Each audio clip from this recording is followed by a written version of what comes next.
নমস্কার বন্ধুরা, simple life প্রথমে অন্য একটি ব্লগে স্বাগতম জানাচ্ছি। আশা করি তোমরা সবাই ভালো আছো আর আমরাও ভালো আছি। সকাল সকাল স্নান টান করে দিচ্ছি আর কাপড় কাচা নিয়ে আসলো। কাপড় কেচে নিলাম, ধুয়ে পরিষ্কার করে নিলাম আর ধুয়ে মেলে দিচ্ছি। তারপরে সকালবেলা চা খাবো, চা আর বিস্কুট খেয়ে নিলাম। আমরা সবাই মিলে চাটা খাওয়া কমপ্লিট হয়ে গেছে। তারপরে বাজার যাবো আজকে। আমি আর মেয়ে বাজার যাওয়ার জন্য রেডি হয়ে গেছি। আর প্রচণ্ড গরম, তার জন্য ছাতি নিয়ে নিয়েছি। তারপরে ছাতি নেওয়ার পরে আমরা দুজন গল্প করে করে যাচ্ছিলাম। তারপরে অটো পেয়ে গেছি, অটো করে চলে যাব। তারপর অটো করে চলে যাচ্ছি।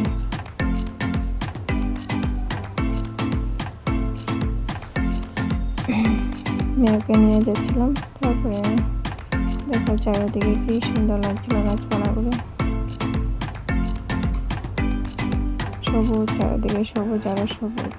তারপরে বাজারে গিয়েছিলাম, বাজার থেকে মাছ ওল এনেছিলাম, মাশরুম দিয়ে মাছ দিয়ে বানাবো আজকে, আলু দিয়ে। ফার্স্ট টাইম ট্রাই করছি, জানি না কেমন হলো। তারপরে দেখো ফল এনেছিলাম, ফল আনারস, আম, কলা এসব এনেছি। আর এনেছি পান, কেক এনেছি আর মাশরুম এনেছি, মাছ এনেছি। এইসব বাজার করে নিয়ে আসলাম। তারপরে আনারসটা কেটে আমরা দুইজনে খেয়ে নিলাম। খাওয়া দাওয়া করার পরে রান্নাবান্না করবো। এবার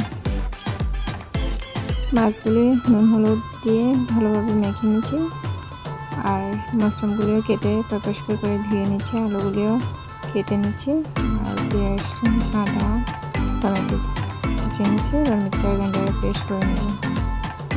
তারপরে কড়াই গরম করে নিচ্ছি আর মাছগুলি ভেজে নেব। লাল লাল করে মাছগুলি ভেজে নিচ্ছি। তারপরে আলুগুলিও ভেজে নেব, আলুগুলিও ভেজে নিচ্ছি। তারপরে পেস্ট করা মশলা, তার নুন, হলুদ, জিরা গুঁড়ো, লঙ্কার গুঁড়ো এসব আদা রসুনের পেস্ট দিয়ে ভালোভাবে কষানোর পরে ভাজা রাখা আলু আর মাশরুমগুলি দিয়ে ভালোভাবে সাতলানোর পরে পরিমাণ মতন জল দিয়ে দিচ্ছি। জলগুলি ফুটে আসার পরে মাছগুলি দিয়ে দিচ্ছি, ভেজে রাখা মাছগুলি দিয়ে দিচ্ছি। তারপরে দেখো সবজি কমপ্লিট হয়ে গেছে রান্না। দুপুরে খাওয়া দাওয়া ছিল মাছ ভাজি আর মাশরুম আলু দিয়ে তরকারি আছিল আর সাথে লেবু এছাড়া দুপুরের মেনু। খাওয়া দাওয়া কমপ্লিট করে নিলাম। ভিডিওটি ভালো লাগলে লাইক কমেন্ট আর শেয়ার করে দিই। আজকের জন্য টাটা।